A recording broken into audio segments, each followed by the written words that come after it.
Bienvenue à notre chronique avec Vincent Comtois, qui est naturopathe, entraîneur, préparateur physique et tout ça. Là. Donc, vous voulez avoir plus de détails concernant la santé, vous êtes au bon endroit. Alors, bonjour Vincent! Bonjour, ça va bien? Ben, ça va très bien. C'est toujours un honneur et très agréable d'être avec toi et d'en apprendre à tous les jours. Donc, aujourd'hui, c'est quoi le sujet que tu as envie de nous jaser? Ben, dans le fond, on avait dit qu'on ferait des réponses à des questions. Puis ce qui est intéressant, c'est que j'ai eu 3 questions qui englobent un seul sujet.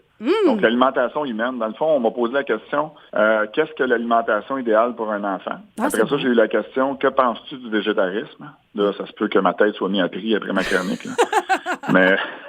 Hey, écoute, si la question a été posée, c'est parce qu'on est prêt à avoir la réponse. Oui, puis dans le fond, c'est une question de vision, puis je vais essayer de partager ça, puis mon avis, c'est mon avis, puis je vais essayer de voir ce que les gens en pensent. Dans le fond, le but, c'est pas de pas tirer sur personne, hein, c'est juste de donner un peu une opinion, puis regarder aussi des faits scientifiques là, autour de ça. Okay. Et la troisième question qui englobe ça, c'est la consommation de gras, est-ce que c'est mauvais pour la santé? Si c'est pas mauvais, lequel préconises-tu? Donc, on va essayer d'englober tout ça dans ce qu'on appelle l'alimentation humaine. Parce que, en quelque part, moi, ce que je trouve toujours un peu spécial, c'est que quand arrive le temps des enfants, on se pose des questions qui sont différentes des adultes. Mm-hmm. On considère l'enfant comme étant un être complètement à part de l'adulte. Donc, un enfant, il a le droit de manger plus de sucre, il a le droit de manger plus de bonbons, des choses que les adultes se restreignent en disant, ben c'est pas bon pour notre santé, c'est pas bon pour nos dents, c'est pas bon pour ci. Puis on dirait que les enfants, finalement, eux autres ont ces droits-là. Et, tout comme aller manger du fast-food. Oui, on se pose la question, à quelque part, là, pourquoi laisser tant de liberté aux enfants pour quelque chose qu'ils vont payer plus tard? Donc, ça fait partie de l'éducation. Si on veut éduquer correctement nos enfants sur comment bien agir, comment écrire, comment lire, mais pourquoi pas leur apprendre à bien manger dès qu'ils sont jeunes, ils vont avoir moins de problèmes à gérer plus tard. Ça, c'est la première réponse. Donc, un enfant, ça devrait manger exactement la même chose qu'un adulte, à quelques différences près, dans le sens où on devrait concentrer plus l'alimentation en gras chez un enfant. Là, vous allez dire, mon Dieu, qu'est-ce que c'est qui vient de sortir là? Oui. Du gras, c'est pas bon pour la santé, c'est pas bon pour les artères, c'est pas bon pour ci, c'est pas bon pour ça. Mais il faut savoir que la graisse, ça dépend de laquelle. Tu sais, on parle pas d'huile de patates frites quand je parle de gras, on parle de gras de bonne qualité. Ça peut être même du gras saturé, s'il vient d'un animal qui est en santé. On n'a pas besoin chez un enfant, par exemple, d'enlever le gras pour éviter qu'il y ait un surplus calorique. Un enfant, ça brûle plus de calories qu'un adulte, qui est en pleine croissance, ça bouge beaucoup, ça a besoin d'apprendre, le cerveau brûle beaucoup d'énergie, mais il a besoin de graisse. Si on parle juste du cerveau, là, le cerveau lui-même est composé de 55% de gras. Ah bon, tu sais, ça répond à notre question. Hein? C'est qu'on regarde juste la composition comme telle. Il y a 10% de cholestérol, 55% de gras, puis la myéline autour des nerfs, donc le système nerveux, 75% de lipides, 30% de cholestérol. Donc, les gras, quand c'est des bons gras, aident à la composition du système nerveux, du cerveau et d'un paquet d'autres systèmes, et même des hormones. Donc, chez un enfant, les bons gras, c'est hyper important. Si on parle de bons gras, on parle de PA-DHA, donc des acides gras à chaîne longue, de forme polyinsaturée. On a parlé déjà du DHA sur le développement des enfants, de la concentration, ainsi de suite. La graisse saturée de bonne qualité, donc chez les graisses animales des animaux en santé. Là, ça nous amène sur le végétarisme.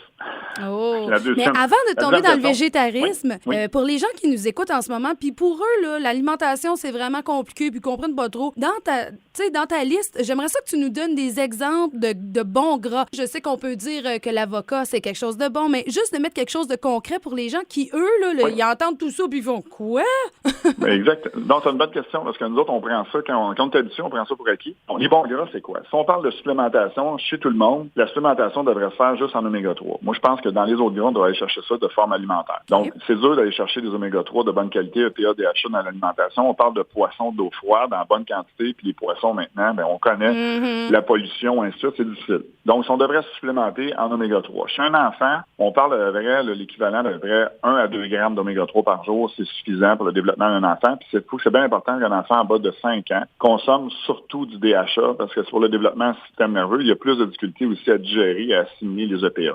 Donc, il y a des formules qui sont faites exactement ou essentiellement pour les enfants, qui sont riches en DHA, qui sont habituellement en ratio 5:1. 5 fois plus de DHA que de PA. Fait que ça, en supplémentation. Dans l'alimentation, une chose qui est souvent oubliée, si vous n'êtes pas allergique, c'est les noix. Les noix, ça contient des gras monoinsaturés, certaines graisses saturées, un peu de polyinsaturés, dépendamment lesquels. Une panoplie de noix, une variété de noix de bonne qualité qui n'a pas été brûlée, rôtie, roulée dans le chocolat. Dans le sel. On parle de noix brutes, là, exactement.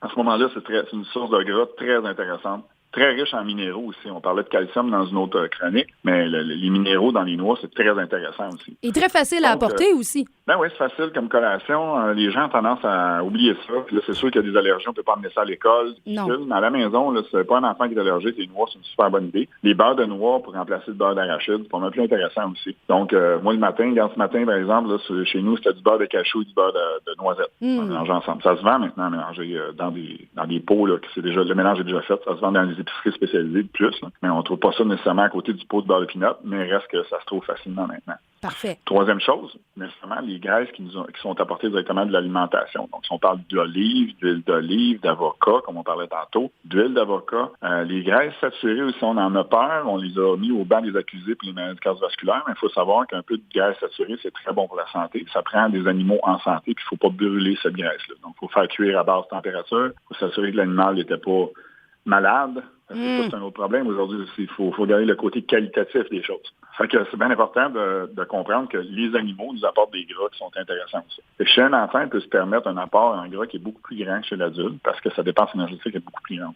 C'est pas une raison de manger plus de sucre. Un enfant, ça a besoin d'énergie, mais ça prend de la bonne énergie. Le sucre, c'est une énergie qui est vide. Ben, un enfant même, c'est du sucre.